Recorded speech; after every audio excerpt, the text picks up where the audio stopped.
Hello everyone, स्वागत है आप सभी का हमारे इस प्लेटफॉर्म पे। आज के इस सेशन में कंप्यूटर में हम मेमोरी का भाग 2 जो एमसीक्यू है वो कवर करने जा रहे हैं। पिछली वीडियो में मेमोरी से ही रिलेटेड हमने एमसीक्यू कवर किया था जो कि पार्ट 1 था, क्योंकि उसमें वैसे ही 28 या 30 क्वेश्चन थे। आज के भी इस भाग में उतने ही क्वेश्चन, लगभग उतने ही क्वेश्चन होंगे। हालांकि ये एमसीक्यू है, फिर भी मैं आपको इसमें जो डिटेल है, बेसिक डिटेल्स है, वो मैं बताते जाती हूँ। फॉर एग्जांपल क्वेश्चन मैं कराती हूँ और फिर उसके साथ में आपको उसका एक डिस्क्रिप्शन भी देती हूँ। तो ऐसा नहीं है कि सिर्फ क्वेश्चन आंसर हम करें, हम पूरा एक प्रॉपर डिस्क्रिप्शन जितना हो सके एक शॉर्ट फॉर्म में मैं आपको बताती हूँ। तो पिछली वीडियो अगर आपने नहीं देखी है मेमोरी की फर्स्ट पार्ट की, तो पहले आप उसे भी देख लीजिएगा, क्योंकि उसमें भी मैंने डिस्क्राइब किया है, कुछ कुछ चीजें पहले से ही मैं बता चुकी हूँ। और आज भी हम मेमोरी से ही रिलेटेड टॉपिक को कवर करेंगे। तो चलिए बिना देरी किए शुरू करते हैं आज का अपना ये सेशन। पिछले वाले भाग में हमने बेसिक की प्राइमरी मेमोरी क्या होता है, सेकेंडरी मेमोरी क्या होता है, वो सब कुछ हमने कवर किया हुआ है ऑलरेडी। तो एक बार आप उस वीडियो को और देख लीजिएगा। ठीक है, एक बार मैं फिर भी आपको ना एक रिव्यू दे देती हूँ वापस से। देखिए, मेमोरी मेमोरी क्या होती है इसके बारे में हमने पढ़ा है। ठीक है, तो क्वेश्चन पहले हम सॉल्व करना शुरू कर देते हैं, क्योंकि देखिए पहले ही मैंने आपको ऑलरेडी बता दिया है कि मेमोरी प्राथमिक मेमोरी होती है। प्राथमिक यानी कि जिसे मैं प्राइमरी मेमोरी बोलूंगी। ठीक है, और एक होता है प्राइमरी मेमोरी या तो मुख्य मेमोरी, मेन मेमोरी, बहुत सारे इसके नाम है। ये सब कुछ मैंने कवर किया है पिछले वीडियो में। ठीक है, दूसरा है सेकेंडरी मेमोरी, जिसे मैं सहायक मेमोरी बोलूंगी। सेकेंडरी, ठीक है, सहायक।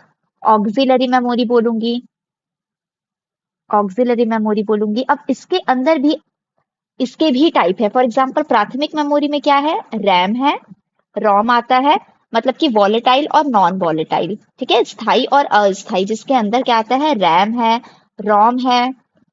ठीक, उसके अलावा रजिस्टर है, ये सारी चीजें। ठीक है, कैश मेमोरी, ये सब किस में आते हैं, प्राथमिक मेमोरी के अंदर आते हैं। सेकेंडरी में क्या आता है, जो आप अलग से हम एक्सटर्नल मेमोरी लगा सके, या कंप्यूटर में अलग से रही मेमोरी जिसका उपयोग हम उपयोगकर्ता अपने लिए पर्पस के लिए करें, ज्यादा अमाउंट में डेटा है उसे सेव करने के लिए हम यूज करें। जिसमें कि ऑप्टिकल डिस्क होता है। ऑप्टिकल डिस्क के अंदर क्या क्या चीजें आ जाएंगी, सीडी, डीवीडी, ठीक है, ब्लू रे डिस्क, ये सारी चीजें आ जाएंगी। तो एक ऑप्टिकल होता है, एक मैग्नेटिक होता है जिसमें हार्ड डिस्क, फ्लॉपी डिस्क, ये सारी चीजें आ जाएंगी, है ना। तो इसे, और एक होता है इलेक्ट्रॉनिक। इलेक्ट्रॉनिक में क्या आ जाएगा, पेन ड्राइव आ जाएगा आपका। ये सब क्या है, इलेक्ट्रॉनिक है।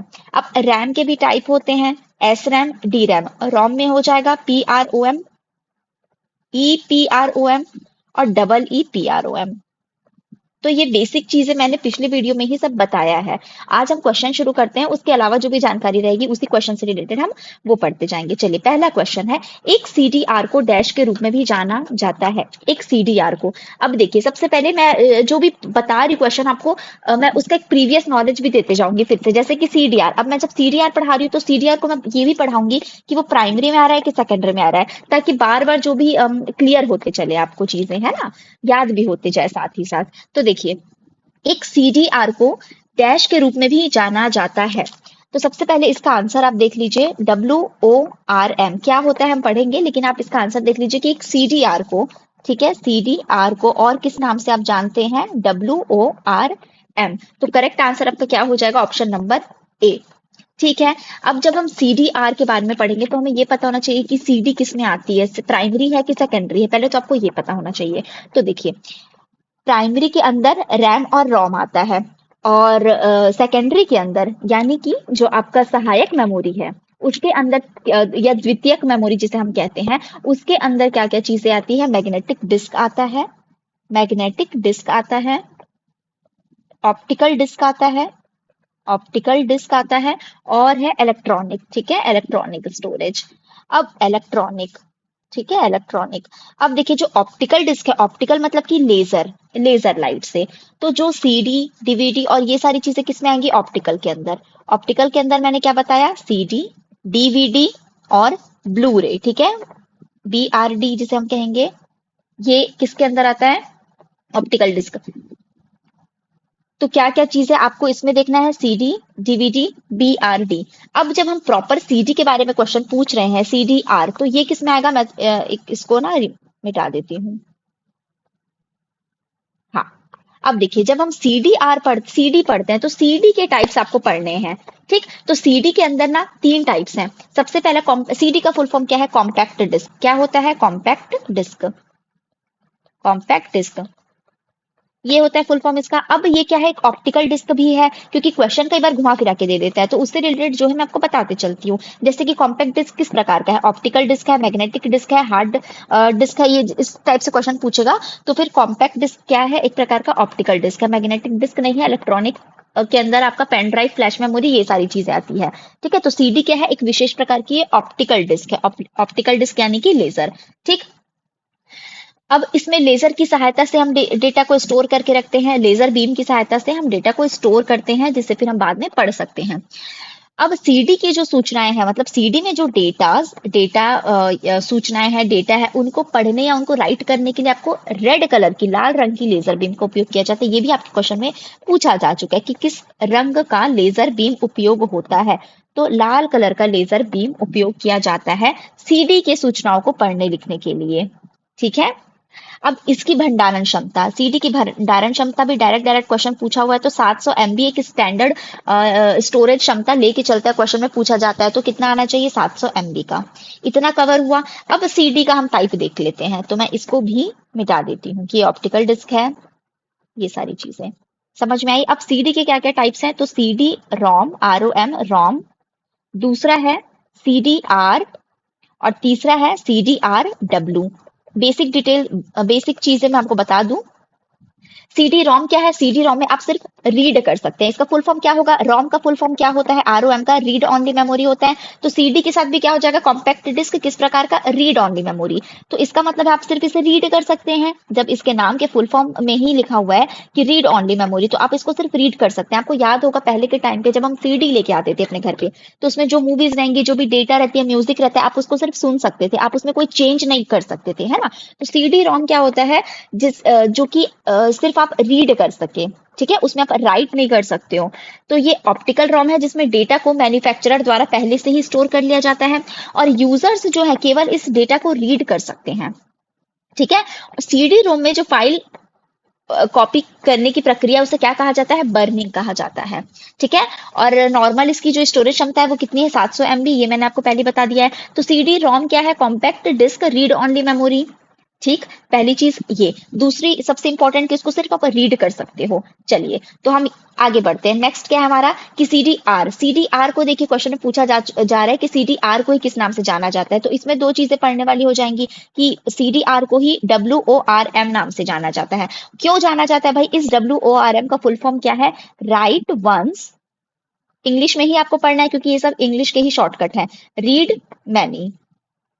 देखिए, राइट वंस, रीड मैनी, मतलब WORM। राइट वंस, एक बार राइट करो, और रीड मैनी मतलब बार बार आप रीड कर सकते हो, रीड मैनी। ठीक है, इसी को ही हम क्या बोलते हैं? CDR बोलते हैं। WORM शॉर्ट में ही हम, अब WORM, इसी को ही हम क्या बोलेंगे? CDR बोलेंगे। मतलब कि CD write once, read only. CD recordable. इस R का फुल फॉर्म क्या है? इस R का फुल फॉर्म क्या है? रिकॉर्डेबल। ठीक है, वोम नाम से जानते हैं, और जैसे कि उसका था CD ROM, read only memory. तो इसमें CDR का फुल फॉर्म क्या हो जाएगा? CD recordable. रिकॉर्डेबल, जिसे कि और किस नाम से जाना जाता है? WORM, write once, read many. Write once, read many. इस टाइप की डेटा में जो यूजर है, मतलब जो उपयोग करता है, केवल केवल एक ही बार डेटा को राइट कर सकते हैं और कई बार रीड कर सकते हैं। रीड मैनी है। ठीक है, राइट वंस, एक बार तो आपने लिख दिया, इसको आप लिख सकते हो, लेकिन बार बार फिर उसको यूज कर सकते हो, पढ़ सकते हो, है ना। रीड कई बार कर सकते हो, इसमें सिर्फ रीड ही कर सकते थे। इसमें आपके पास मौका रहता है कि आप एक बार उसको राइट कर सकते हो, आप उसमें कुछ चेंज ला सकते हो, लिख सकते हो, और फिर उसको आप बस उसके बाद आप रीड कितने बार भी कर सकते हो, पर राइट एक बार। ठीक है, एक ही बार डेटा को हम राइट कर सकते हैं, लेकिन रीड कई बार फिर कर सकते हैं। ठीक, नेक्स्ट जो टाइप है इसका CDRW। अब RW से आपको समझ में आ रहा होगा कि इसमें रीड और राइट दोनों है। क्या है भाई? इसमें रीड और राइट दोनों है। RW ऊपर वाला ये था R, मतलब R को ही वोम बोलेंगे। इसमें रहता है कि रीड कई बार कर सकते हो, पर लिख भी सकते हो एक बार। और इसमें देखिए रीड और राइट साथ में दिया हुआ है। इसका मतलब है कि इसमें इंफॉर्मेशन जो है वो डिस्क पर लिखी जाती है और डिस्क से पढ़ी भी जा सकती है। आप जो कंटेंट है उसको मिटा सकते हो, फिर नए डेटा को लिख सकते हो। तो इसका फुल फॉर्म क्या हो जाएगा? Read write. ठीक है, इस पे डिस्क पर लिखी रहती है, उसको पढ़ी जा सकती है। इसका क्या डिफरेंस है दोनों में? इसमें एक ही बार आप राइट कर सकते हो और बार बार रीड, जबकि इसमें आप कंटेंट को मिटा के फिर से रीड राइट कर सकते हो। तो इसीलिए CDR को ही, क्योंकि सिर्फ एक बार राइट वंस, एक ही बार लिखा जा सकता है, रीड मैनी, तो CDR को किस नाम से जाना जाता है? WORM। ठीक हो गया सॉल्व। नेक्स्ट क्वेश्चन की ओर बढ़ते हैं। सीडी की भंडारण क्षमता को मापा जाता है। अभी मैंने आपको क्या बताया कि सीडी की भंडारण क्षमता 700 MB, या तो इस फॉर्म में पूछ देता है डायरेक्ट क्वेश्चन देके, या किस फॉर्म में है भाई ये, तो MB के फॉर्म में है। ठीक है, MB के फॉर्म में इसकी भंडारण क्षमता को नापा जाता है। क्वेश्चन नंबर 2, उसका आंसर क्या हो जाएगा आपका? एक सीडी की भंडारण क्षमता को कैसे मापा जाता है? मेगाबाइट में। MB मतलब कि फुल फॉर्म क्या हो जाता है? मेगाबाइट। पिछले सेशन में मैंने आपको बताया था सबसे छोटा बिट होता है। याद रखने का तरीका क्या है? BIT 3 वर्ड्स का है और बाइट क्या है? 4 वर्ड्स का। तो सबसे छोटा बिट होता है, फिर बाइट होता है, अच्छा दोनों के बीच एक निबल होता है। ठीक है, ये दोनों के बीच आता है। ये सब कुछ मैंने कवर किया था, है ना? उसके बाद बाइट आता है, फिर किलो बाइट होता है, उसके बाद मेगा बाइट होता है। एक बार हम और देख लेते हैं। देखिए सबसे छोटा क्या है? बिट होता है। अब जब 4 बिट मिलते हैं तब जाके एक निबल बनता है। ठीक है, ठीक, 4 बिट मिलके एक निबल बनाएंगे, और अगर 8 बिट है तब वो एक बाइट बनाएगा। एक बाइट बनाएगा, यानी कि बाइट बड़ा हुआ निबल से, है ना? क्योंकि 4 ही बिट मिल रहे हैं तो एक निबल बन गया, लेकिन 8 बिट मिलेंगे तब जाके एक बाइट मिलेगा। इसके बाद से आपको हर चीज को 1024 के फॉर्म में पढ़ना है। 1024 1024 ऐसा पढ़ना है। यानी कि देखिए बिट मिला के क्या बना? 8 बिट मिलके एक बाइट बनते हैं। अब 1024 बाइट मिलेंगे ना, तब जाके आपको एक किलो बाइट बनेगा। 1024 किलो बाइट जब मिलेंगे तब जाके आपको 1 मेगा बाइट बनेगा। अब अगेन 1024 मेगा बाइट जब है तब जाके आपको 1 गीगा बाइट, है ना? जीबी आपने पढ़ा होगा। फिर टीबी, आजकल तो टीबी के आते हैं टीबी तक, है ना? तो एक टेराबाइट, 1024 टेराबाइट मिलता है तब जाके क्या? जीबी मिलता है तब जाके एक टेराबाइट बनता है। तो आजकल जो कैपेसिटी है वो बढ़ चुकी है, इसलिए हम कहाँ तक पढ़ते हैं आजकल? टीबी के बाद एक पीबी आता है, मतलब कि पेटाबाइट। ठीक है, जब 1024 जीबी मिलेंगे तब वो एक टीबी बनता है, और इतने ही जब टीबी मिलेंगे, ठीक, 1024 टीबी मिलते हैं तब जाके वो 1 पेटाबाइट बनता है, पीबी जिसे हम कहते हैं, पीबी पेटाबाइट। ठीक है, इतने ही जब 1024 इतने ही पेटाबाइट मिलते हैं तब जाके वो ईबी बनता है। तो बेसिकली क्वेश्चन ये टेराबाइट तक ही आते हैं। ठीक, ये देख लीजिएगा आप। चलिए नेक्स्ट क्वेश्चन आगे बढ़ते हैं हम। एक हार्ड डिस्क ट्रैक्स में विभाजित होता है। ठीक है, एक हार्ड डिस्क जो है वो ट्रैक्स में विभाजित होता है, जो पुनः डैश में उप विभाजित होता है। मतलब एक हार्ड डिस्क है वो ट्रैक्स में डिवाइड है। अब अगेन पुनः अगेन, ठीक है, वो जो ट्रैक्स है वो किस में डिवाइड है? तो उसका आंसर है सेक्टर्स में डिवाइड है। ठीक है, मतलब ट्रैक्स में वो डिवाइड होता है, उसके अलावा फिर से पुनः वो जो ट्रैक है वो किस में डिवाइड है? सेक्टर्स में डिवाइड होते हैं। ठीक, याद रहेगा। चलिए नेक्स्ट आगे बढ़ते हैं। निम्न में से क्या अलग है? तो निम्न में से क्या अलग है देखते हैं। सबसे पहले सीडी डीवीडी, तो ये तो एक ही फैमिली के हैं भाई, ऑप्टिकल डिस्क के हैं, है ना? ऑप्टिकल डिस्क है। चलिए ठीक है। दूसरा है फ्लॉपी डिस्क। फ्लॉपी डिस्क क्या है? ये भी सेकेंडरी मेमोरी है। सेकेंडरी मेमोरी भी है उसमें। सेकेंडरी मेमोरी में कौन सा है? Optical disc. फ्लॉपी डिस्क भी क्या है आपका? मेन मेमोरी नहीं है, सेकेंडरी मेमोरी है, द्वितीयक मेमोरी है, सहायक मेमोरी है। ठीक है, लेकिन ये किस में आता है? ये ऑप्टिकल डिस्क में नहीं आके मैग्नेटिक में आता है। ठीक, ये सब कुछ हमने कवर किया था भाई पहले वाले वीडियो में। तो इसमें मैंने आपको क्या बताया कि ये किस में आता है? मैग्नेटिक डिस्क में आता है, यानी कि चुंबकीय डिस्क में आता है, जबकि ये क्या है? ऑप्टिकल डिस्क में आता है। बट है ये दोनों ही सेकेंडरी के फॉर्म। अब एसडी, यानी कि जो आपके मेमोरी कार्ड होते हैं वो भी क्या है? सेकेंडरी है। ठीक है, सेकेंडरी स्टोरेज डिवाइस है। तो यानी कि ये भी सेकेंडरी, ये भी सेकेंडरी, ये भी सेकेंडरी। नेक्स्ट क्या है? BIOS, BIOS, BIOS. ठीक है, तो आपका उत्तर हो जाएगा BIOS, क्योंकि इसका फुल फॉर्म क्या है? Basic input output system. यानी कि जब हम बूटिंग प्रोसेस करते हैं ना तब उसका है ये। ठीक, ये कोई मेमोरी का हिस्सा नहीं है आपके। ठीक है, तो निम्न में से क्या अलग है? BIOS, option number D. Next देखिए, और ये चीज भी मैंने आपको बता देती हूँ कि सीडी रोम में जो फाइल कॉपी करने की प्रक्रिया है ना वो क्या कहलाती है? जैसे सीडी रोम में है ना, सीडी अलग अलग पार्ट्स में डिवाइड है, तो सीडी रोम में क्योंकि एक बार वो प्रक्रिया हो जाती है उसके बाद आप उसको रीड कर सकते हो, तो सीडी रोम में जो फाइल कॉपी करते हैं, फाइल कॉपी करने की प्रक्रिया को, क्योंकि क्वेश्चन एग्जाम में इसी डायरेक्ट इसी फॉर्म में आया है, फाइल कॉपी करने की प्रक्रिया क्या कहलाती है? बर्निंग कहलाती है। ठीक है, नाम याद रखिएगा, बर्निंग। ठीक, उस प्रोसेस को हम क्या बोलते हैं? Burning process. चलिए नेक्स्ट आगे देखते हैं हम। Question number 5। मानक भंडारण क्षमता के अनुसार, मतलब स्टोरेज क्षमता के अनुसार निम्न में से कौन सा गलत है। आपको उसमें से गलत चुनना है, मतलब कौन सा स्टोरेज डिवाइस जो लिखा है उसकी स्टोरेज क्षमता गलत लिखी हुई है। पहला आपको ऑप्शन दिया है floppy disk 144 MB, CD 700 MB जो कि हम पढ़ चुके हैं और वो सही है। डीवीडी 4.7 GB सही है। ब्लू रे 25 GB सही है। ये आपके एग्जाम में पूछा जा चुका है, सीजी व्यापम के एग्जाम में। तो याद रखिएगा आपको यही स्टैंडर्ड फॉर्म देता है। ठीक, तो सीडी जब भी आए एक रट लीजिए, 700 MB, 2-3 बार आप पढ़ेंगे ना आपको अच्छे से याद हो जाएगा। डीवीडी दिए तो 4.7 GB, 4.7 GB डीवीडी का रहता है। और ब्लू रे डिस्क, ये सारी चीजें क्या है, ऑप्टिकल है, ऑप्टिकल के अंदर ये सब चीज आता है, मैंने बताया था ना। तो सीडी की क्षमता कितनी होती है, 700 MB। डीवीडी की क्या होती है, 4.7 से लेके, कई बार ऐसा दे देता है 4.7 GB टू 8.5 GB, तो वो भी सही होगा क्योंकि एक परत, सिंगल परत और डबल डुअल लेयर, तो 8.5 GB तक, 4.7 GB से 8.5 GB तक हो सकती है। और स्टैंडर्ड कितना देता है, 4.7 GB ही। वैसे ही ब्लू रे का 25 GB से लेके 50 GB तक, अगर 2 यहाँ तक देना हो तो ऐसा देता है वो। ठीक है, तो ये भी बिल्कुल सही है। गलत क्या है, फ्लॉपी डिस्क। लेकिन आपको याद होगा कि आप जब भी अगर आप ये चीज देखेंगे ना तो आपको ये लगेगा कि आपने कहीं पढ़ा है। 144 तो ये होता है फ्लॉपी डिस्क का, 144 नहीं 1.44 MB होता है, इसलिए लोग इसमें कंफ्यूज हो जाते हैं। क्योंकि जब हम एक निगाह से देखते हैं ना तो हमको यही लगता है अच्छा एमबी भी था, 144 भी तो था करके, तो क्या दिक्कत है। तो बात ये है कि ये 1.44 MB रहता है। ठीक है, करेक्ट आंसर क्या होता है, 1.44 MB रहता है। तो इसमें से कौन सा गलत हो गया, ऑप्शन नंबर ए आपका सही उत्तर होगा, क्योंकि ये गलत लिखा हुआ है। नेक्स्ट क्वेश्चन, बढ़ती भंडारण क्षमता के अनुसार भंडारण माध्यम यानी कि स्टोरेज मीडिया का सही क्रम क्या है। बढ़ती मतलब असेंडिंग ऑर्डर में आपको लिखना है, असेंडिंग ऑर्डर में। अब असेंडिंग ऑर्डर बोले तो छोटे से बड़ा है ना, बढ़ते क्रम मतलब कि छोटे से बड़े में। ठीक है, चलिए, तो इसका मतलब सबसे कम वाला पहले आना चाहिए। तो देखिए एचवीडी गलत लिखा हुआ है, एचवीडी का बहुत ज्यादा होता है, ब्लू रे डिस्क से ज्यादा होता है एचवीडी का, एक बार मैं आपको बताऊंगी अभी। तो ये तो गलत हो गया। ठीक है, दूसरा जो है सीडी एचवीडी, एचवीडी अगेन सबसे बड़ा है, तो ये फिर से गलत हो गया।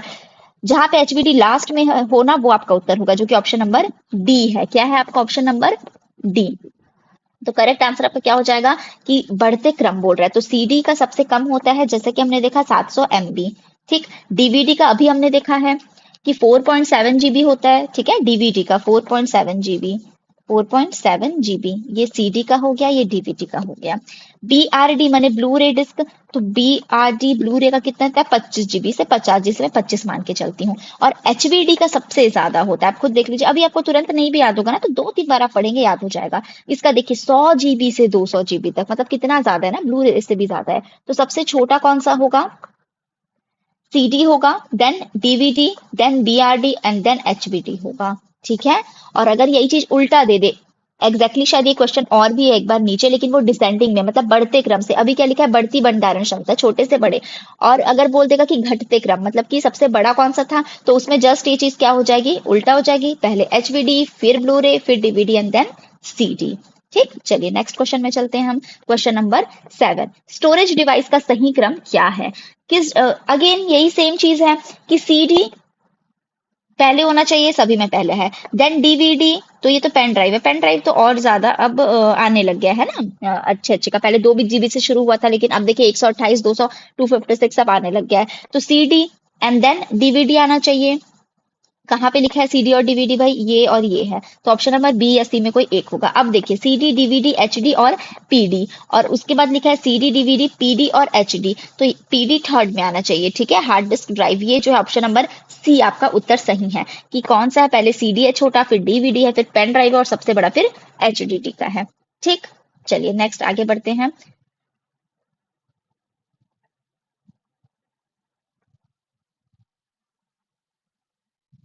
ये सीडी रोम में फाइल कॉपी करने की प्रक्रिया, अभी हमने पढ़ा कि सीडी रोम में फाइल कॉपी करने की प्रक्रिया क्या कहलाती है, बर्निंग कहलाती है। ठीक है, सीडी रोम में फाइल कॉपी करने की जो प्रक्रिया है वो क्या कहलाती है, बर्निंग कहलाती है। नेक्स्ट, बढ़ती भंडारण क्षमता के अनुसार भंडारण माध्यम का आपको फिर से ऑर्गेनाइज करना है। देखिए बढ़ती भंडारण मतलब कि अगेन बढ़ती मतलब कम से ही आपको शुरू करना है ना, तो कम से शुरू करना है तो सीडी पहले आएगा, इन तीनों में सीडी पहले लिखा हुआ है। फिर डीवीडी आना चाहिए, तो इन दोनों में, तो इन दोनों में कोई उत्तर होगा। तो सीडी डीवीडी ब्लू रे, ये अगेन सेम क्वेश्चन है ना, ऑप्शन नंबर सी आपका उत्तर होगा, CD DVD Blu ray and then HB D. Next question देखिए, एक डीवीडी की भंडारण क्षमता होती है, डीवीडी की भंडारण क्षमता कितनी होती है भाई? हमने क्या पढ़ा है? सबसे पहले सीडी आता है जिसका 700 एमबी होता है, बार बार आपको बता रही हूँ ताकि आपको याद होता जाए, 700 एमबी। फिर आता है डीवीडी जिसकी भंडारण क्षमता 4.7 जीबी तक, ठीक है, या उससे अगर ऊपर भी दे देगा तो 8.5 जीबी यहाँ तक। तो आपके ऑप्शन में क्या दिया? 4.7 टीबी दिया, टेराबाइट तो और ज्यादा हो जाता है, वो नहीं है, केजी ही, केजी तो होता ही नहीं है केजी मतलब किलोग्राम तो होता ही नहीं है ना, क्योंकि एमबी टीबी जीबी इस फॉर्म में रहता है। सी, ऑप्शन नंबर सी। तो आपका ऑप्शन नंबर सी सही है, 4.7 जीबी एवं अधिक और 4.7 एमबी। देखिए छोटे छोटे में कैसे कंफ्यूजन है ना, तो इसीलिए अच्छे से आप पढ़िएगा, जीबी होना चाहिए, ऑप्शन नंबर सी आपका उत्तर हो जाएगा। कि एक डीवीडी की भंडारण क्षमता कितनी होती है? 4.7 जीबी एवं उससे अधिक, क्योंकि 8.5 तक भी है हमारा आंसर। नेक्स्ट क्वेश्चन देखिए, निम्न में से कौन सा न्यूनतम स्टोरेज क्षमता रखता है? न्यूनतम स्टोरेज मतलब सबसे कम स्टोरेज क्षमता रखता है। ऑप्शन क्या क्या दिया हुआ है आपको? हाँ, ऑप्शन में है डीवीडी, सीडी, फ्लॉपी डिस्क और हार्ड डिस्क। तो देखिए, हाँ, डीवीडी जो कि किससे भी ज्यादा है, सीडी से ज्यादा होता है, इसका मतलब डीवीडी आंसर नहीं होगा। सीडी हो सकता है लेकिन हम आगे और पढ़ते हैं, अब चलिए सीडी। फ्लॉपी डिस्क सीडी से भी कम होता है। नेक्स्ट हार्ड डिस्क, तो ये भी आंसर नहीं है, ये भी आंसर नहीं है, सीडी और फ्लॉपी डिस्क, इसमें आप कंफ्यूज हो सकते हैं। तो इन दोनों में से आंसर क्या आ जाएगा आपका? Floppy disk. फ्लॉपी डिस्क की स्टोरेज क्षमता और कम होती है। फ्लॉपी डिस्क ऑप्टिकल डिस्क है या मैग्नेटिक डिस्क है बोला जाए तो क्या लिखना है भाई? मैग्नेटिक डिस्क है, ठीक है। फ्लॉपी डिस्क किसके अंदर आ जाता है? मैग्नेटिक डिस्क के अंदर आ जाता है। इसको और हम किस नाम से जानते हैं? डिकेट के नाम से जाना जाता है, या फ्लॉपी भी कहलाता है। तो इसकी अभी मैंने बताया कि स्टोरेज क्षमता इसकी कितनी है फ्लॉपी डिस्क की भाई? 1.44 एमबी होती है, जबकि इसकी 700 एमबी। सीडी की 700 एमबी तो कौन सा बड़ा है? 700 एमबी बड़ा है ना, 1.44 के मुकाबले। तो इसीलिए जब सीडी से भी अगर लोअर कैटेगरी का पूछ देगा तो फिर फ्लॉपी डिस्क है उसका आंसर। इसका फ्लॉपी डिस्क का उपयोग माइक्रो कंप्यूटर में होता है, जो हमारे कंप्यूटर है, पीसीज हैं, ठीक है। चलिए नेक्स्ट आगे बढ़ते हैं हम। सामान्यतः सीडी की अधिकतम स्टोरेज क्षमता क्या है? Again direct answer 700 MB. इतने बार ये क्वेश्चन आ चुका है ना व्यापम के पेपर में कि आपको डायरेक्ट आंसर याद हो जाना चाहिए। सीडी का 700 एमबी, उसका इतना 4.5, इसका इतना, सब चीज ना बिल्कुल आपको याद हो जाना चाहिए। इतने बार वो एग्जाम में दिया हुआ है। तो 700 एमबी ऑप्शन नंबर बी आपका सही है, ठीक। Next question number 13। जब आप पीसी पर किसी डॉक्यूमेंट पर, एक सेकेंड ऐसे कर देती हूँ, हाँ। जब आप पीसी पर किसी डॉक्यूमेंट पर कार्य करते हैं तो डॉक्यूमेंट अस्थायी रूप से कहाँ स्टोर किया जाता है? अब देखिए इसको एक ट्रिक देखिए, अस्थायी रूप में, यानी कि अस्थायी हम किसको बोलते हैं? नॉन वॉलेटाइल और वॉलेटाइल। तो अस्थायी क्या है? Non volatile. अस्थायी बोल रहा है ना, तो ये वॉलेटाइल हो जाएगा, वॉलेटाइल। अब अस्थायी के अंदर क्या आता था? मैंने आपको बताया था रैम, रोम। एक सेकेंड मैं फिर से बताती हूँ, रुकिए। मेन मेमोरी के नाम पे, मेन मेमोरी, मेन मेमोरी, और ये सेकेंडरी, जैसे कि मैं विद्या, ठीक है, ये लिख देती हूँ। चलिए, तो मेन मेमोरी क्या है? मेन मेमोरी फिर किसमें थी? Volatile, non volatile, non volatile यानी अस्थाई, नॉन वॉलेटाइल यानी स्थाई, वॉलेटाइल मतलब कि अस्थाई। हाँ, और रजिस्टर, ये मेन मेमोरी था, रजिस्टर या कैश मेमोरी आप बोल दीजिए, कैश मेमोरी लिख देते हैं हम, ठीक है। कैश मेमोरी, रजिस्टर भी मैं आपको बाद में बताऊंगी। कैश मेमोरी, ठीक है। अब द्वितीयक क्या था? द्वितीयक जो मेमोरी होती है, सेकेंडरी मेमोरी, जिसे कि हम और क्या कहते हैं? सहायक मेमोरी कहते हैं। उसके अंदर CD, DVD, pen drive, floppy disk, hard disk, ये सारी चीजें आती है, ठीक है। फ्लॉपी डिस्क, हार्ड डिस्क, ये सारी चीजें किसके अंदर आती है? द्वितीयक मेमोरी के अंदर आती है। अब अस्थाई किसे बोला जा रहा है? इसको बोला जा रहा है। वॉलेटाइल, नॉन वॉलेटाइल में क्या डिवाइड है? मेन मेमोरी डिवाइड है, यानी कि मेन मेमोरी रैम या रोम में से कोई होगी। अब अस्थाई मेमोरी मैं किसे बोलती थी? रैम को बोलती थी, याद है? रैम को मैंने बताया था कि हम क्या बोलते हैं? अस्थाई। और जो वॉलेटाइल है, नॉन वॉलेटाइल है, यानी कि जो स्थाई है, जिसके कंटेंट गायब नहीं होते हैं, वो क्या रहता है? रॉम रहता है, जो टिका रहता है। लाइट आने पे स्विच ऑफ, पावर ऑफ होने पे भी आपका सिस्टम क्या है? इसके जो कंटेंट रहते हैं, जो डेटा रहते हैं, वो एज इट इज रहते हैं, वो स्थायी तौर पर जमा रहते हैं, वो डिलीट नहीं होते हैं। जबकि अस्थाई अस्थायी तौर पर क्या होता है, रैम के रहते हैं, जो कि डिलीट हो जाते हैं पावर ऑफ होने पे। तो अगर अस्थायी रूप में कहाँ स्टोर किया जाता है, तो उसका आंसर क्या आना चाहिए, रैम आना चाहिए। अस्थायी आ गया तो, क्योंकि ये तो स्थायी है और ये भी क्या है, इसमें भी परमानेंट स्टोर रहते हैं, है ना, परमानेंट मेमोरी है ये भी स्टोर रहती है। लेकिन ये कहाँ रहती है, ये सेकेंडरी मेमोरी के अंदर आ जाती है। और अस्थायी रूप से कहाँ स्टोर किया जा रहा है, पहली चीज वो भी रैम होगा, दूसरी चीज किसी डॉक्यूमेंट पर कार्य कर रहे होते हैं। जब भी हम कार्य कर रहे होते हैं तो वो कहाँ हो रहा होता है, रैम में हो रहा होता है, इसलिए हम इसे क्या बोलते हैं, वर्किंग मेमोरी भी कहते हैं। ठीक है, तो आपका ऑप्शन नंबर ए उत्तर हो जाएगा। नेक्स्ट, कंप्यूटर में रैम का तात्पर्य है। अब कंप्यूटर में रैम का क्या तात्पर्य है, मतलब कि रैम का फुल फॉर्म क्या है भाई, तो रैम का फुल फॉर्म रोम का हो जाता है, रीड ओनली मेमोरी, और रैम का क्या हो जाता है, रैंडम एक्सेस मेमोरी। सभी ने अभी तक ये इतना तो जान ही लिया होगा, रैंडम एक्सेस मेमोरी। ठीक है, तो ऑप्शन नंबर बी आपका उत्तर है। 15th नंबर का क्वेश्चन, कैश मेमोरी का प्रयोग किया जाता है।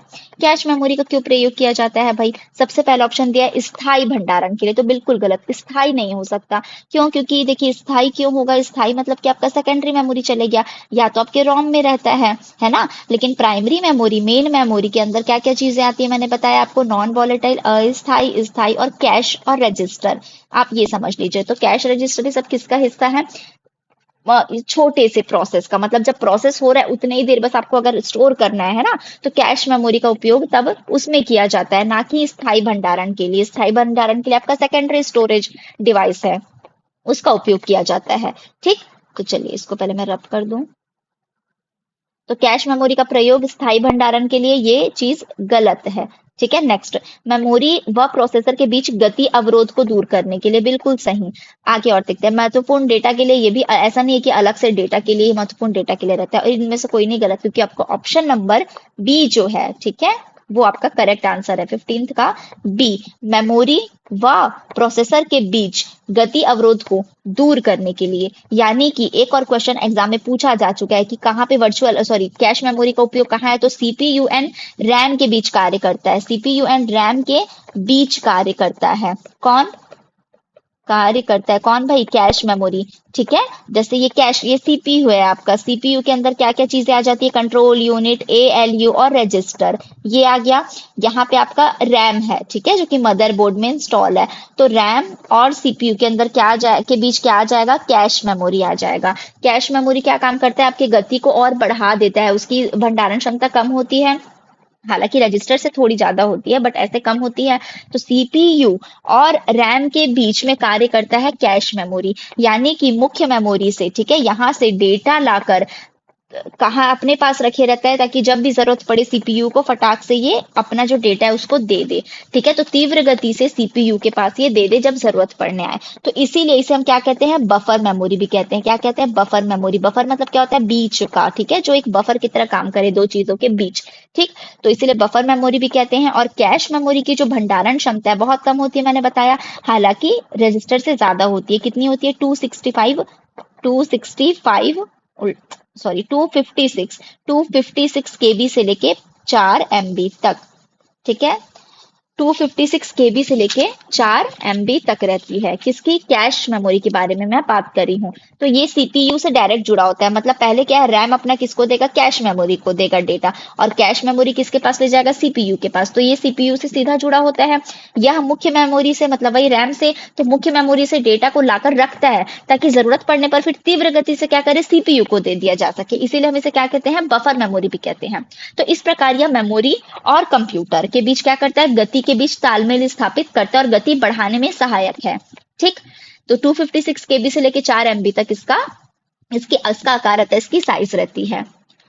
चलिए, तो ये भी बहुत कम देर के लिए रहता है, इसलिए इसके जो डेटा है वो क्या होते हैं, वापस चले जाते हैं, सप्लाई बंद होने पे चले जाते हैं, है ना। आप इसको परमानेंट मेमोरी की तरह नहीं बोल सकते कि ये परमानेंट मेमोरी है। नेक्स्ट पढ़ते हैं क्वेश्चन नंबर 16। क्वेश्चन नंबर 16 का लिखा है, कंप्यूटर का बिल्ट इन मेमोरी है। अच्छा देखिए, कंप्यूटर का बिल्ट इन मेमोरी क्या होता है, एक है रोम, दूसरा है पीआरओएम, तीसरा है ई पीआरओएम और चौथा है रैम। यानी कि रोम का ही हिस्सा है प्रोम, और ई प्रोम समझिए इसी का टाइप है, तो या तो रोम होगा या तो रैम होगा आंसर। ठीक है, तो अब देखिए, जो रोम है वो कंप्यूटर का बिल्ट इन मेमोरी है। ठीक है, इसको आप याद कर लीजिए कि कंप्यूटर का बिल्ट इन मेमोरी कौन सा है, रोम है। और ये तो वर्किंग मेमोरी है ही, रैम है ना, वर्किंग मेमोरी ही है। दोनों के दोनों वैसे क्या है, ये मेन मेमोरी के अंदर आते हैं। तो इसके ऑटोमेटिक बिल्ट इन मेमोरी कौन सा कहलाता है, रोम कहलाता है। नेक्स्ट, वर्चुअल मेमोरी का आकार निर्भर करता है। वर्चुअल मेमोरी क्या होती है मैं आपको बताती हूँ। एक होता है कैश मेमोरी, हमने पढ़ लिया। अब वर्चुअल मेमोरी क्या है भाई, तो वर्चुअल मेमोरी आप सोचेंगे कि प्राइमरी के अंदर भी नहीं पढ़ा हमने, सेकेंडरी के अंदर भी नहीं पढ़ा। मैं बताती हूँ वर्चुअल मेमोरी क्या होता है। देखिए, सबसे पहले उसका आकार किस पे निर्भर करता है ये देख लीजिए। तो क्या एड्रेस लाइन पर डिपेंड करता है, क्या डेटाबेस पर, क्या डिस्क स्पेस पर, या ये सभी। तो आपका ऑप्शन नंबर सी जो है वो आपका उत्तर हो जाएगा, डिस्क के स्पेस पर निर्भर करता है।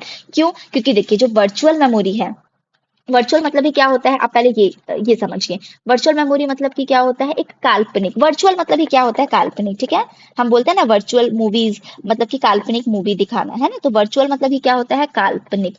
तो ये भी क्या होगा, एक काल्पनिक मेमोरी है। यानी कि काल्पनिक मतलब कि रैम की क्षमता, जो रैम है ना आपका, ठीक है, रैम की क्षमता अगर किसी कार्य को करने के लिए कम पड़ जाए, मतलब कोई कार्य हो रहा है और उसमें अगर जो रैम में, क्योंकि वर्किंग मेमोरी यही है ना, प्रोसेस यहीं पे होता है समझिए। तो रैम की क्षमता किसी कार्य को करने के लिए अगर इसकी क्षमता कम पड़ जाती है, तो जो सीपीयू है वो क्या काम करता है, सेकेंडरी मेमोरी से, ठीक है, जो आपका हार्ड डिस्क होगा, सेकेंडरी मेमोरी, प्राइमरी की बात नहीं कर रही हूँ। प्राइमरी मान लो कि ये है रैम रोम है ना, तो रैम को ही चाहिए, कैश मेमोरी को ये देता है, कैश मेमोरी, ठीक है, किसको देगा, सीपीयू को देगा। ठीक, तो प्राइमरी मेमोरी अगर रैम के पास डिस्क स्पेस कम पड़ जा रहा है, तो सेकेंडरी मेमोरी से, ठीक है, जो सीपीयू है वो क्या काम करेगा, सेकेंडरी मेमोरी के कुछ भाग को प्राथमिक के तौर पर, क्योंकि ये तो क्या है, सहायक मेमोरी है, तो इसकी सहायता लेगा और द्वितीयक और इसकी कुछ भाग को प्राइमरी के जैसे यूज कर लेगा। मतलब जो काम प्राइमरी मेमोरी कर रहा है ना, उसके जैसा इसको काम करवाएगा ये। तो कुछ भाग को प्राथमिक के तौर पर उपयोग करती है, इसलिए क्या हो गया, सेकेंडरी क्या बन गया, कुछ देर के लिए प्राइमरी बन गया। तो वर्चुअल हो गया ना, काल्पनिक चीज हो गई कि भाई सेकेंडरी क्या बन गया, प्राइमरी बन गया। तो वर्चुअल मेमोरी क्या है, इसीलिए काल्पनिक मेमोरी है। ठीक है, समझ में आया। तो डिस्क स्पेस पे निर्भर करता है, उसका जो आकार है वो किस पे डिपेंड करता है, डिस्क स्पेस पर डिपेंड करता है। तो अभी आपको समझ में आया कि वर्चुअल मेमोरी क्या है, एक मेमोरी प्रबंधन तकनीक है, एक्चुअली मेमोरी मैनेजमेंट के लिए उपयोग किया जाता है। मेमोरी मैनेजमेंट तकनीक है ये। क्योंकि इसमें हमने क्या किया है, इसमें जो सेकेंडरी मेमोरी है, जो कि सेकेंडरी होती है, लेकिन उसका इस्तेमाल हम किसकी तरह कर लिया है, मुख्य मेमोरी की तरह कर लिया है, जबकि वो दोनों अलग अलग चीजें हैं, है ना। उसके बाद भी हमने क्या किया है, सेकेंडरी मेमोरी को ही किसके तौर पर यूज कर लिया है, मुख्य मेमोरी का हिस्सा हो, उस प्रकार से हमने इसको यूज कर लिया हो। इसीलिए इसका नाम क्या बोलते हैं हम, वर्चुअल मेमोरी। ये कंप्यूटर के ऑपरेटिंग सिस्टम में इस्तेमाल की जाने वाली एक आम तकनीक है। ठीक, चलिए समझ में आ गया।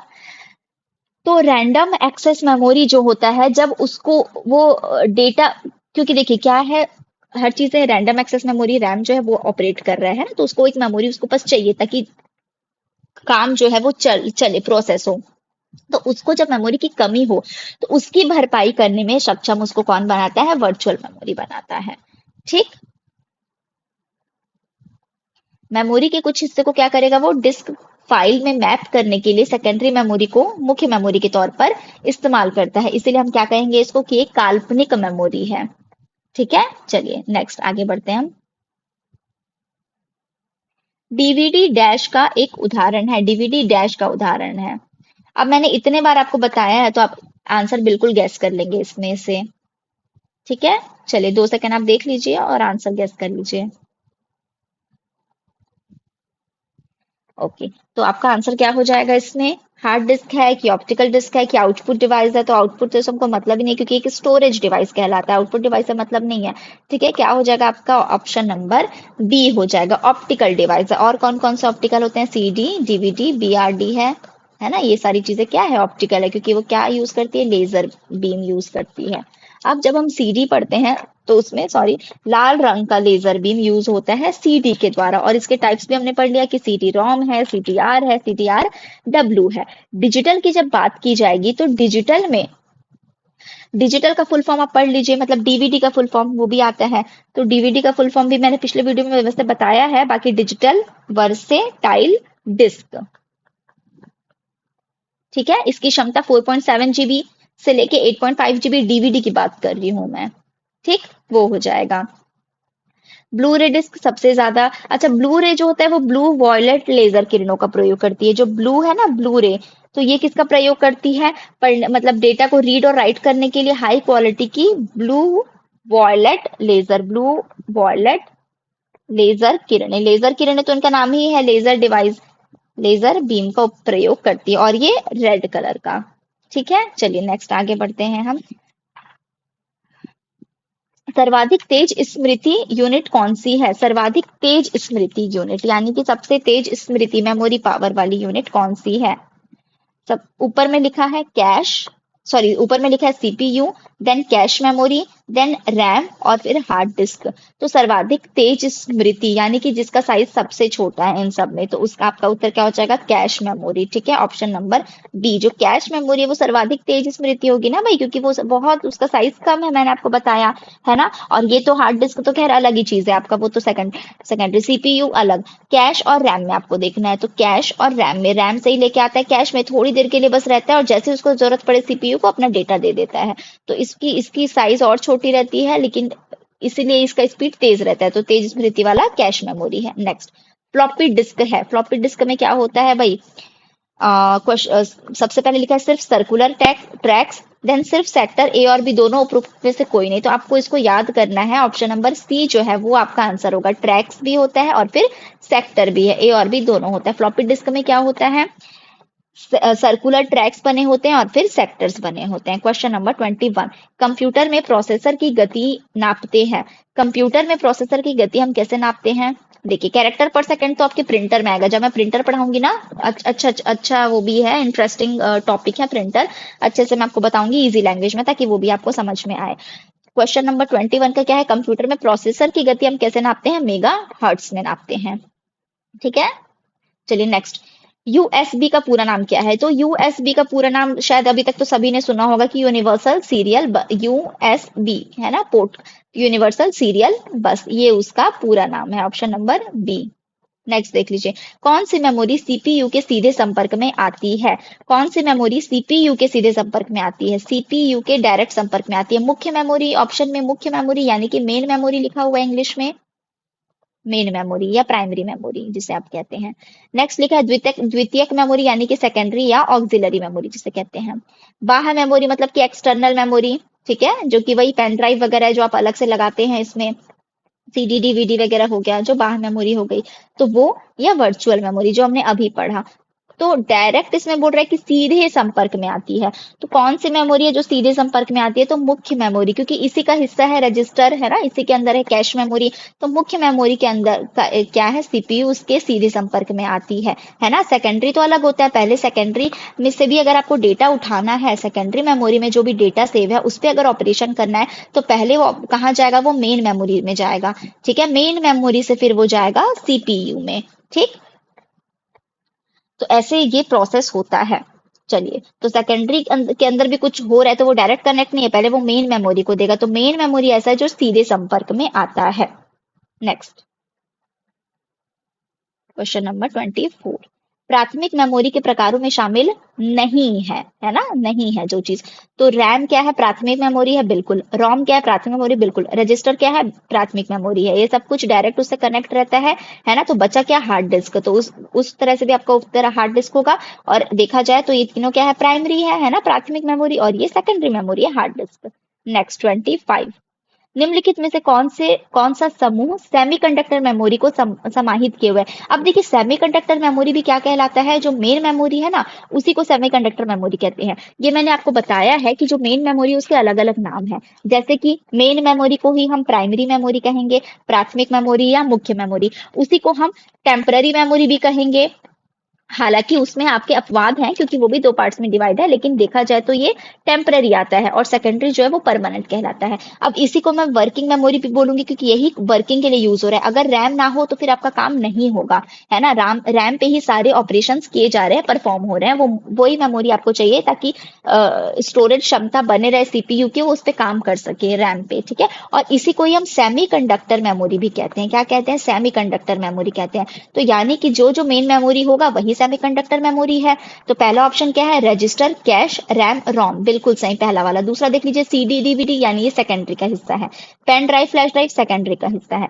Floppy zip disk magnetic tape secondary का हिस्सा है। यानी कि सेमीकंडक्टर मेमोरी हम किसको बोलेंगे, जो मेन मेमोरी है, मुख्य मेमोरी। तो ऑप्शन नंबर ए जो है वो आपका उत्तर हो जाएगा क्वेश्चन नंबर 25 का। नेक्स्ट क्वेश्चन, क्वेश्चन नंबर 26, रोम में संग्रहित प्रोग्राम को कहा जाता है। रोम में संग्रहित प्रोग्राम जो रहे उसको हम क्या कहते हैं, फर्म वेयर कहते हैं। क्या कहते हैं हम, फर्म वेयर कहते हैं। ठीक है, अच्छा देखिए मुख्य मेमोरी से क्या क्या चीजें जुड़ी हुई है, ये जो लिख रहे हैं ना, क्या क्या चीजें सीपीयू के सीधे संपर्क में आती है। तो मेन मेमोरी, और इसी मेन मेमोरी आती है, इसी मेन मेमोरी के अंदर ही आपका रहता है रैम, रोम, कैश मेमोरी और रजिस्टर, ये सारी चीजें। ठीक है, ये सब किसके अंदर आती है, मुख्य मेमोरी के अंदर ही आती है। रोम में संग्रहित प्रोग्राम को क्या कहा जाता है, फर्म वेयर कहा जाता है। तो ये समझ में आ गया आपको। वर्चुअल मेमोरी क्या होता है मैंने आपको वो बता दिया है। अब क्षमता वाली चीज भी मैंने आपको बता दी है ना। और कुछ बच गया है मेमोरी में, मैं एक बार चेक कर लेती हूँ, तो मैं आपको रिवाइज भी करा दूंगी। अब अगर बोला जाए जैसे कि वॉलेटाइल मेमोरी है, कि इनमें निम्न में से कौन सा एक वॉलेटाइल मेमोरी है। आप ना हिंदी में भी इसको याद करिए, इंग्लिश में भी, क्योंकि क्वेश्चन डायरेक्ट ऐसा जरूरी नहीं है हर बार स्थाई दे। वॉलेटाइल नाम से दे देगा, नॉन वॉलेटाइल नाम से दे देगा, तो वॉलेटाइल मतलब कि अस्थाई। तो आपके पास अगर चार ऑप्शन है और बोला जा रहा है जैसे कि PROM, एक लिखा है ROM, लिखा है EPROM, EPROM, और एक लिखा है RM, रैम। तो बोला कि वॉलेटाइल यानी अस्थाई कौन सा होगा, तो आपका ऑप्शन नंबर डी रैम जो है वो आपका उत्तर हो जाएगा। क्योंकि रैम क्या है, एक अस्थाई मेमोरी है, जबकि ये सब क्या है, स्थाई मेमोरी है ना। ऊपर के जो तीन है रोम के हिस्से हैं वो स्थाई मेमोरी होते हैं। रैम की क्षमता बढ़ाने के लिए, अब इसकी क्षमता बढ़ाने के लिए प्रयुक्त हार्ड डिस्क स्पेस को हम क्या कहेंगे, तो वर्चुअल कहेंगे, जिसे मैं सेकेंडरी मेमोरी से उठा के लेके आ जा रही हूँ और एज अ मेन मेमोरी में यूज कर रही हूँ, उसको क्या बोल देंगे, वर्चुअल मेमोरी कहेंगे। ठीक है, ये समझ में आ गया आपको। एक एक क्वेश्चन और है, रोम में निर्देश लिखने का कार्य कौन करता है। तो रोम में निर्देश आप नहीं लिखते हैं, ठीक है, जो कंप्यूटर निर्माता कंपनी है ना वो ही लिखती है। आप रोम में चीजें नहीं डालते हैं, ठीक है। आप रैम में लिख सकते हैं लेकिन रोम में नहीं लिख सकते हैं। ठीक, हम जो वर्क कर रहे हैं वो सब कुछ कहाँ हो रहा है, रैम में हो रहा है। और रोम की चीजें जो है वो क्या है, रीड ओनली मेमोरी। रोम का फुल फॉर्म ही क्या है, ROM। रोम का फुल फॉर्म क्या है, रीड ओनली मेमोरी, जो कि सीडी में भी यूज था। रीड ओनली मेमोरी मतलब आप सिर्फ इसको रीड कर सकते हो। तो इसमें जो संग्रहित डेटा है, ठीक है, यानी इसमें जो डेटा कलेक्टेड है उसको केवल हम पढ़ सकते हैं, केवल पढ़ सकते हैं। उसे हम परिवर्तित या नष्ट नहीं कर सकते, परिवर्तित या नष्ट नहीं कर सकते, मतलब हम उसमें कोई भी चीजें चेंजेस नहीं ला सकते हैं। तो इसका मतलब कि ये क्या है, एक सिर्फ रीड करने वाली मेमोरी। इसीलिए इसमें लिखा है कि रोम में निर्देश कौन कर सकता है, यूजर कर पाएगा क्या, नहीं कर पाएगा, हम उसमें नहीं कर सकते। ऑपरेटिंग सिस्टम खुद से कहाँ करेगा, है ना। तो उपरोक्त सभी भी नहीं, कंप्यूटर निर्माता कंपनी ने जो उसमें बना के भेजा है सिर्फ वही इसका कार्य कर सकता है। ठीक, अब रोम में उपस्थित रोम के इस प्रकार का मेमोरी मैंने आपको बताया नॉन वॉलेटाइल, यानी कि स्थायी मेमोरी है। इसकी जो चीजें वो डिलीट नहीं होती हैं, डेटा स्थायी रूप से सेव किया जाता है। ठीक है, और इसमें जो प्रोग्राम सेव है उसको क्या कहा जाता है, BIOS। इसलिए मैंने उस टाइम BIOS एक ऑप्शन में लिखा था ना कि अलग होता है, वो चीजें हैं। ठीक है, कंप्यूटर को स्टार्ट करने के लिए जो भी आवश्यक सूचना है वो एक्चुअली किस में रहते हैं, बायोस में ही होते हैं। तो जो भी इंस्ट्रक्शन सेट है या सिस्टम का बूट प्रोग्राम है वो किस में रहता है, रोम में ही रहता है। इसलिए क्या है कि स्थायी मेमोरी है, सिर्फ रीड कर सकते हैं आप इसको। ठीक, ये डिलीट, इसके जो चीजें हैं वो डिलीट नहीं होती, जो भी इसमें कंटेंट है, डेटा है, वो चीजें डिलीट इसमें नहीं होती है। ठीक है, अब अगर बोल दे कि मेन मेमोरी और क्या बोलते हैं सेकेंडरी मेमोरी में, ठीक है, जो सहायक मेमोरी, उन दोनों में सबसे महंगी या सबसे सस्ती कौन सी है। तो मेन मेमोरी महंगी है कंपेयर टू सेकेंडरी मेमोरी। ठीक है, यानी कि जो मुख्य मेमोरी है वो महंगे हैं, कॉस्टली हैं, एज कंपेयर टू सहायक। क्यों कॉस्टली है भाई, क्योंकि उनकी स्पीड ज्यादा होती है। ठीक है, बहुत लिमिटेड उनका स्टोरेज क्षमता है, कम स्टोरेज क्षमता है, ताकि वो ज्यादा से जल्दी काम कर सके। ठीक है, बहुत फास्ट काम कर सके, और वो सीधे किससे जुड़े होते हैं, CPU से जुड़े होते हैं, इसलिए उनकी वैल्यू ज्यादा है। यह मेमोरी यूनिट क्या है, सीधे CPU से जुड़ी होती है और हर समय कंप्यूटर से इसलिए जुड़ी रहती है। तो वर्किंग कहाँ पे हुआ, CPU में हुआ। ठीक है, मतलब वर्किंग कहाँ पे हुआ, मेन मेमोरी की वजह से हुआ। ठीक। हालांकि जो डेटा है वो अस्थायी रूप से रखने के लिए प्रयोग किया जाता है। ठीक है। और कॉस्टली वाला चीज मैं आपको बता ही दी हूँ। याद रखिएगा, प्राथमिक मेमोरी को ही इलेक्ट्रॉन मतलब सेमीकंडक्टर मेमोरी भी कहते हैं। अगर ये एग्जाम में आएगा ना सेमीकंडक्टर वाला, तो आप कंफ्यूज मत होइएगा। सेमीकंडक्टर मेमोरी भी हम किसे कहते हैं, इसे ही कहते हैं। चलिए ठीक है, इतनी चीजें कवर हो गई। अब कुछ कुछ जो चीजें बची है मेमोरी से रिलेटेड, मैं वो आपको यहाँ पे लिख के बता देती हूँ, या रिवाइज कर लेते हैं आप एक प्रकार से, समझिए।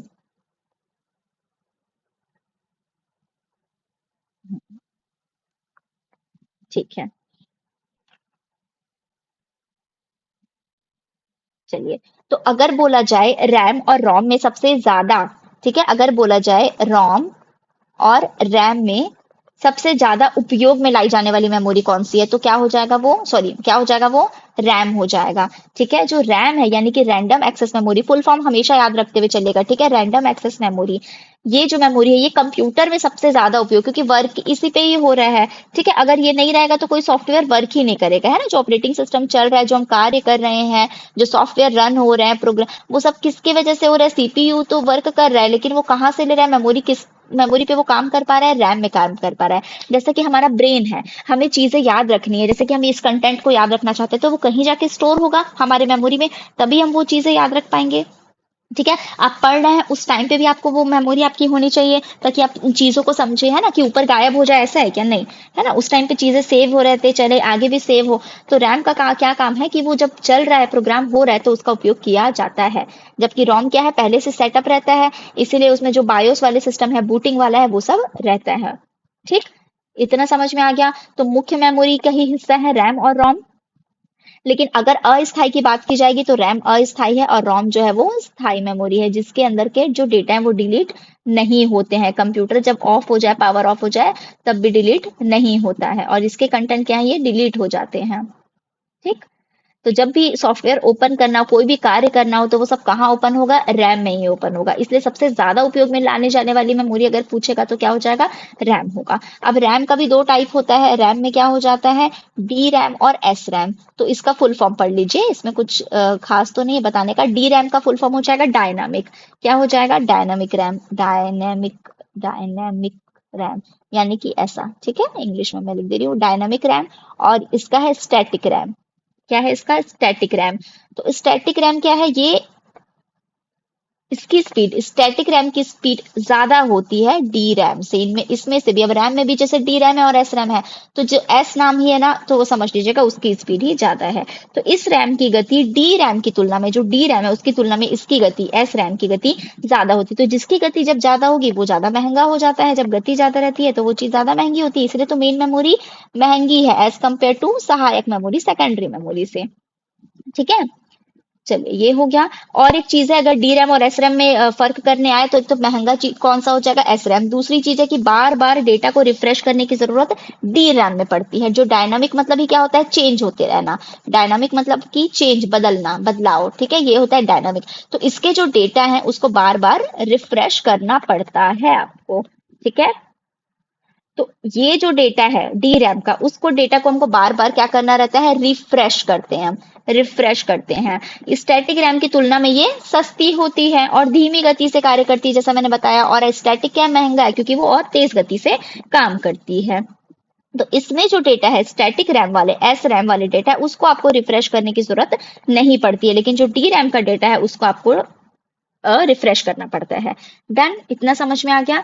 ठीक है। अब ये तो रैम के बारे में था, जो भी डिटेल था मैंने बता दिया। एक बार रोम के बारे में भी ऐसे ही मैं आपको बता देती हूँ, फिर हमारा जितना इंपॉर्टेंट था वो सब कुछ कवर हो जाएगा। नेक्स्ट, ये रैम के बारे में था। अब रोम, जिसका फुल फॉर्म क्या है, रीड ओनली मेमोरी। अब देखिए, जब हम रीड ओनली मेमोरी की बात करते हैं, तो इसका मतलब है अगेन कि इसमें जो डेटा आपको सिर्फ उसको रीड कर सकते हो। अभी मैंने आपको रोम ही तो बताया था क्या, बायोस वाली चीजें जो बताई थी, हाँ। और रैम भी बता दिया। ठीक है, रैम पे कार्य हो रहा है, बस उसका टाइप्स वगैरह नहीं बताया था। ठीक है, चलिए, रोम का मैंने आपको क्या बताया कि इसको आप सिर्फ पढ़ सकते हो, बूटिंग प्रोसेस वगैरह इसमें रहता है, इसके जो डेटा है वो स्थायी रहते हैं। ठीक है, हिस्सा किसका है, मेन मेमोरी का ही हिस्सा है। अब इसके टाइप्स देख लीजिए, प्रॉम, PROM, एक हो जाएगा ई प्रॉम, एक हो जाएगा डबल ई प्रॉम। अब जो प्रॉम है, एक एक का आपको ना पिछले वीडियो में इसमें इसका वो था, फुल फॉर्म पूछा था। ठीक है, जो मैंने आपको क्वेश्चन कराया था उसमें फुल फॉर्म था कि इसका परसिस्टेंट रीड ऑनली मेमोरी होता है कि क्या होता है, तो वो कथन असत्य था, क्योंकि प्रॉम का फुल फॉर्म क्या हो जाएगा, programmable read only memory. Programmable English में लिख रही हूं मैं, प्रोग्रामेबल, और आरओएम का तो वही होता है, रीड ऑनली मेमोरी। ठीक है, मेमोरी। प्रोग्रामेबल मतलब, प्रॉम का मतलब क्या होता है, प्रोग्रामेबल रीड ऑनली मेमोरी। तो इस मेमोरी में यूजर द्वारा एक बार आपने कर दिया उसको सुरक्षित, जो यूजर है वो एक बार उसको प्रोग्राम्ड कर दिया है ना, प्रोग्रामेबल आरओएम मतलब प्रोग्राम कर दिया, उसके बाद से आप सिर्फ रीड कर सकते हो। तो एक बार यूजर द्वारा एक बार जो निर्देश है, इंस्ट्रक्शन है इसके, वो क्या हो गए, सेव हो गए। ठीक है, उसके बाद आप बर्न कर दोगे, बर्न मत करना मतलब सेव करना ही होता है, तो सेव करके बर्न हो गया, इसके बाद फिर उसमें कोई परिवर्तन, कोई चेंजेस हम नहीं ला सकते हैं। उसके बाद वो किसके जैसा काम करेगा, रोम के जैसा काम करेगा, मतलब सिर्फ रीड हो सकता है। एक बार प्रोग्रामिंग हो गई, उसके बाद वो किसके जैसा काम करेगा, सिर्फ रोम के जैसा काम करेगा, है ना। उसके बाद आप सिर्फ उसको रीड कर सकते हो, फिर आप उसको प्रोग्राम नहीं कर सकते। और ठीक है, ये समझ में आ गया। तो ये पीआरओएम का था। अब हम जाते हैं ईपीआरओएम पे। तो ईपीआरओएम का फुल फॉर्म पहला क्या हो जाएगा, इरेजेबल। इरेजेबल और प्रॉम का एज इट इज लिख दीजिएगा कि प्रोग्रामेबल रीड ऑनली मेमोरी। तो अब भाई पीआरओएम प्रोग्रामेबल रीड ऑनली मेमोरी था, उसके आगे इरेजेबल लग गया, तो इससे क्या आपको समझ में आ रहा है, ई प्रॉम का मतलब हो गया इरेजेबल प्रॉम, प्रॉम का फुल फॉर्म था।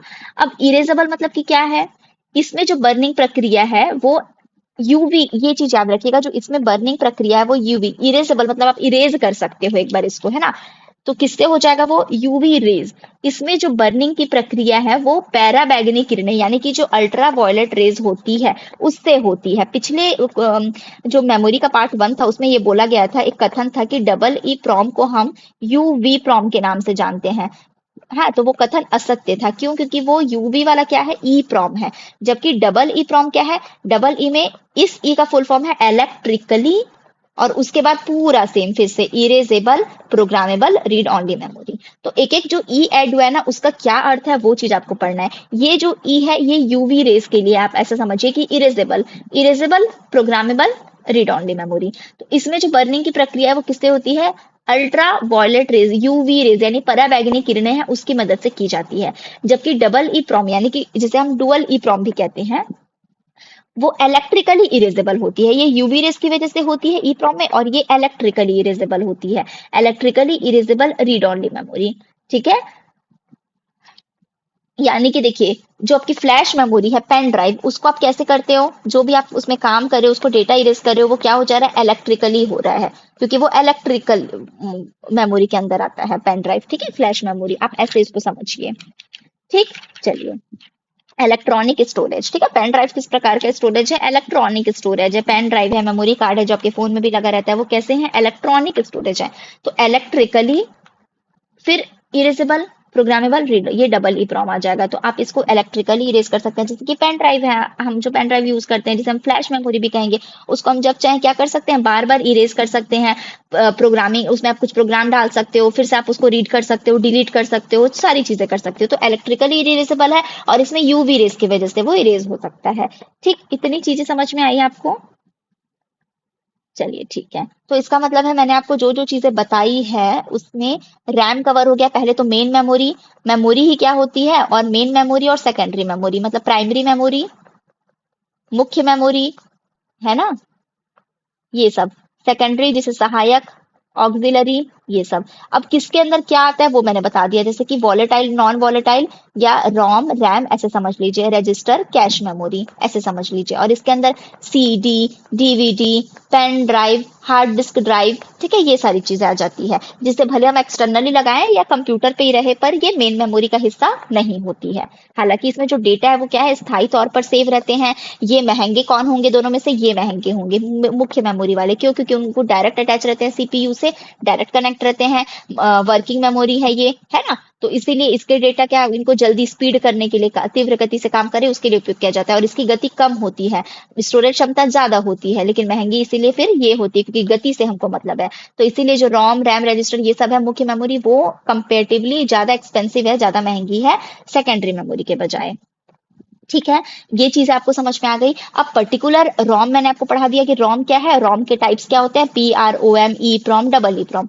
रैम मैंने आपको पढ़ा दिया, रैम क्या है, उसके अंदर डी रैम आ गया, एस रैम आ गया, ये चीजें हो गई। और रजिस्टर, कैश मेमोरी, ये सारा चीज, ठीक है, ये सब होता है। उसके अलावा सीडी डीवीडी। अब हम किस में आते हैं, सेकेंडरी मेमोरी। तो सेकेंडरी में भी मैग्नेटिक, क्योंकि ऐसा पूछ देता है मैग्नेटिक डिस्क का हिस्सा कौन है ना। और ऑप्टिकल का कौन सा हिस्सा है, तो ऑप्टिकल मतलब लेजर बीम। और लेजर बीम किस में रहता है, आपने देखा होगा डीवीडी में, सीडी में, बीआरडी में, है ना। मैग्नेटिक डिस्क के अंदर क्या आ जाता है, फ्लॉपी डिस्क आ जाता है आपका, हार्ड डिस्क आ जाता है। और इसके अंदर ये इलेक्ट्रॉनिक वाला है, इलेक्ट्रॉनिक स्टोरेज। तो इलेक्ट्रॉनिक स्टोरेज किस में रहता है भाई, पेन ड्राइव में रहता है ना, पेन ड्राइव में। और मेमोरी कार्ड में जो आपके फोन में लगा होगा, मेमोरी कार्ड, ये सब क्या है, इलेक्ट्रॉनिक स्टोरेज डिवाइस है। तो ये कवर हो गया, तो मेमोरी बेसिकली कवर हो गया, रैम रोम ये सब कुछ कवर हो गया। और कुछ बचा क्या, सीडी। सीडी के लिए मैंने आपको बता दिया कि सीडी एक होता है सीडी आर, मतलब आर का मतलब रिकॉर्डेबल, रिकॉर्डेबल, ठीक है। एक होता है सीडी आर डब्ल्यू, मतलब रीड राइट। अब इसी रिकॉर्डेबल को हम बोर में बोलते हैं, यानी एक बार तो आप लिख सकते हो और बार बार पढ़ सकते हो, पर लिखना एक बार ही होता है। रीड राइट में आप बार बार रीड राइट कर सकते हो। और रोम क्या है, सीडी का ही टाइप है, रीड ओनली। सीडी रोम जो है वो आप उसमें कुछ भी नहीं कर सकते हो, सिर्फ पढ़ सकते हो। पहले से ही मैन्युफैक्चरर उसमें सब कुछ सेट कर दिया है। मैग्नेटिक स्टोरेज में फ्लॉपी डिस्क मैंने आपको बता दिया, कहाँ गया ये floppy disk, hard disc. Hard disc का ही एक के अंदर टाइप होता है एक विंचेस्टर डिस्क, ठीक, बस नाम याद कर लीजिए। चलिए, ऑप्टिकल डिस्क बता दिया मैंने, जिसे लेजर डिस्क भी कहते हैं। और डीवीडी हो गया, ब्लू रे, सबकी क्षमता बता दी मैंने। इलेक्ट्रॉनिक के अंदर फ्लैश मेमोरी और मेमोरी कार्ड आ जाएगा। तो फ्लैश मेमोरी मतलब पेन ड्राइव होता है आपका, ठीक है। पेन ड्राइव पोर्टेबल है, पोर्टेबल है कि नहीं भाई, एक जगह से दूसरी जगह जिस चीज को आप ले जा सकते हो उसको आप क्या बोलते हैं, पोर्टेबल स्टोरेज डिवाइस। उसका इन्फॉर्मेशन आप इजी, बहुत इजी एक्सेस कर सकते हो, कहीं भी ट्रांसफर कर सकते हो डेटा को, इधर से उधर ले जा सकते हो उसको, ठीक है। तो ये एक एक्सटर्नल मेमोरी, एक्सटर्नल मतलब बाह्य मेमोरी, जिसे आप अलग से लगाते हो। तो उसमें क्या क्या चीजें आ जाएंगी, मेमोरी कार्ड बाहर से आप लगाते हो, और पेन ड्राइव आ जाएगा। ये सब कुछ क्या है, बाह्य मेमोरी है ना, अलग से आप लगाते हैं। वर्तमान में इसकी क्षमता, जो पेन ड्राइव है उसकी क्षमता 1 GB से लेकर अब टीबी तक पहुंच चुकी है ना, टीबी तक आ गई है, जो कि पहले नहीं था। पहले जीबी बहुत बड़ी बात मानी जाती थी। ये एक डबल ई प्रॉम का ही रूप है। जो पेन ड्राइव है, फ्लैश मेमोरी है, वो किसका ही एक रूप है, डबल ई प्रॉम का। क्योंकि इसमें डेटा भी स्थायी रहती है, इसको आप इलेक्ट्रिकली इरेजेबल कर सकते हो। तो जो पेन ड्राइव वो किसका हिस्सा है, किसके रूप में यूज होता है, डबल ई प्रॉम के रूप में यूज होता है, जिसे हम प्ले और प्लग, प्लग एंड प्ले भी कहते हैं। क्या कहते हैं, प्लग एंड प्ले, मतलब लगाओ और खेलो, ये भी कहते हैं। क्योंकि आपने इसको लगा लिया, आपको जब मन आप इसको जिस तरीके से भी उपयोग कर सकते हैं, ठीक है। रजिस्टर, कैश मेमोरी मैंने आपको बता दिया कि कैश मेमोरी क्या होती है, और उससे भी छोटा होता है रजिस्टर, ठीक है। सबसे छोटा उपकरण, सबसे छोटा डेटा को स्टोर करने का जो स्टोरेज है वो क्या है, रजिस्टर है, ठीक है। ये बाइट्स में इसकी वैल्यू रहती है। कैश की तो फिर भी केबी से लेके एमबी, 256 केबी से लेके 4 MB तक रहती है। पर रजिस्टर की जो है वो भी एक अस्थायी रूप से छोटे, कम देर के लिए यूज करेगा, थोड़ी देर के लिए, है ना। और भंडारण क्षमता इसकी क्या रहती है, 200 MB मात्र, ठीक है, 200 MB। Sorry, I am extremely sorry, तभी मैं सोचू इतना ज्यादा कैसे मैंने बोल दिया। रुकिए, मैं ना एक्चुअली जगह कम पड़ रहा है, हाँ। इसका 200 बाइट होता है, ठीक है। एमबी तो किसका आ जाता है, कैश मेमोरी का। 256 केबी से लेके 4 MB कैश मेमोरी। इसका देखिए सिर्फ और सिर्फ बाइट्स में है, 200 बाइट रजिस्टर का। तो सबसे छोटी वो ही रहती है, लेकिन सबसे तेज फिर कौन चलेगा, रजिस्टर ही चलेगा। उसके बाद कैश मेमोरी, फिर रोम और रैम का काम किया जाता है। तो ये सब कुछ मैंने आपको बता दिया है। बफर क्या होता है, किसी चीज के बीच में काम करना, है ना, वो चीज हो गई। स्पूलिंग क्या होती है, एक बार वो मैं बता देती हूँ आपको। स्पूलिंग भी एक चीज होती है कि जब हम प्रिंटर का उपयोग करते हैं ना प्रिंटिंग के लिए, तो प्रिंट आउट निकलने से पहले भी जहां पे मेमोरी में जो सेव हो, उस प्रोसेस को हम क्या बोल देंगे, स्पूलिंग बोल देंगे, ठीक है। इस मेमोरी का प्रयोग प्रिंटर द्वारा किया जाता है। इन केस अगर आ जाए तो किसी डॉक्यूमेंट को प्रिंट करने के पूर्व जो प्रिंट है वो बफर के लिए कहा किस में भेजता है, स्पूलिंग, ठीक है। उसमें उसका वो कहलाता है, जब ये अपने बफर के लिए यूज करे मेमोरी को, तो वो क्या कहलाएगा, प्रिंटर जब यूज करे तो स्पूलिंग कहलाता है। स्पूलिंग के बाद फिर जो है प्रिंटर क्या करता है, प्रिंट आउट निकालने का काम करता है। तो ये चीजें भी कवर हो गई, ठीक है। चलिए ठीक है। और एक बिट क्या होता है, मतलब बिट में कितने बाइट बनते हैं, ये सब कुछ भी मैंने आपको कवर कर दिया है, ठीक है। तो अगर 1 TB है, ये क्वेश्चन आजकल बहुत आ रहा है, 1 TB में 2 to the power 40 बाइट्स, इसको रख लीजिए, याद कर लीजिएगा। अगर बाइट्स के फॉर्म में है तो 2 to the power 40 बाइट्स, है ना, बाइट के फॉर्म में। और अगर 10 के फॉर्म में दिया है, 10 के फॉर्म के पावर में, तो 10 to the power 12 बाइट्स, याद रख लीजिएगा। 1 TB को हम दो फॉर्म में लिख सकते हैं बाइट्स में, अगर लिख रहे हैं, एक 10 to the power के फॉर्म में, एक 2 to the power के फॉर्म में। 10 के फॉर्म में, मतलब 10 to the power के फॉर्म में लिखना है तो 12 हो जाएगा, और 2 के पावर में लिखना है तो 240 हो जाएगा, ठीक है, याद रहेगा। चलिए, ठीक है। बिट सबसे मेमोरी का छोटा भाग होता है, ये भी आपको समझ में आ गया।